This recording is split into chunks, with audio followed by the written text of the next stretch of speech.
निम्नलिखित उपसर्गों में से एक शब्द बनाए। 17 नंबर का क्वेश्चन का है।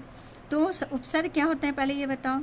मूल शब्द के पहले अक्षर जुड़कर एक नया शब्द बना देता है, उसे क्या कहते हैं? उपसर्ग। जैसे ये प्र, अभि, प्रति, सु, ये सब क्या है? उपसर्ग है। अब इसमें प्र लगा के क्या बनाएंगे? प्रकार, प्रतिकार, प्रकार, और बोलो प्रश्न, होगा ना?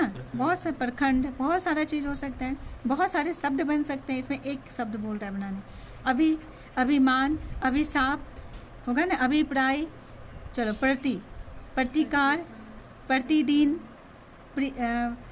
और बोलो प्रतिक्रिया इत्यादि। सु लगा के बनाओ, सुपुत्र, सुशासन इत्यादि। एक ही बोल रहा है तुम्हें बनाने के लिए।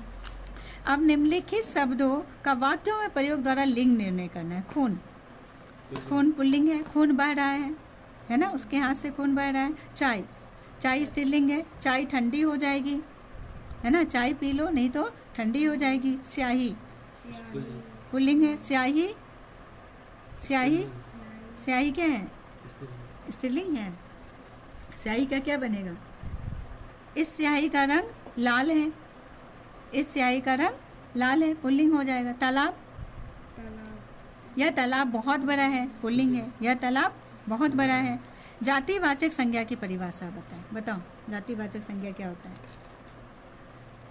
बोलो। जिससे किसी व्यक्ति वस्तु स्थान के जाति का बोध होता है। हाँ, जाति का बोध होता है तो एक ही जाति का बोध होता है। जिस संज्ञा शब्दों से एक ही जाति अथवा वर्ग के सभी प्राणियों का, वस्तुओं, स्थानों का बोध होता है उसे जातिवाचक संज्ञा कहते हैं। जैसे लड़का, लड़का कहने से सभी लड़कियों का बोध हो गया। लड़की, औरत, महिला, डॉक्टर, है ना? सभी डॉक्टर का बोध हो जाता है।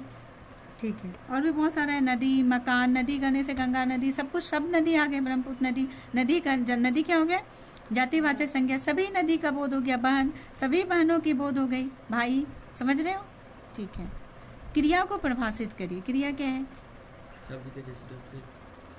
जिससे किसी कार्य का होना और करना, कार्य का करना होता है, वो क्या होता है? क्रिया। लिखना, पढ़ना, खेलना, कूदना, हंसना, बोलना, रोना, है ना? धोना होता है ना, धोना, सोना, ये सब क्या है? क्रिया, वर्ब।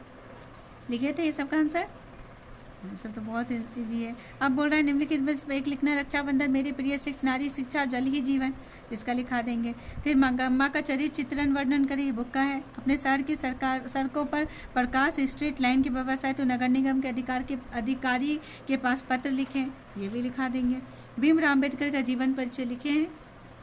संधि और समास के 200 उदाहरण स्पष्ट करें, इसका बताओ। संधि और समास का।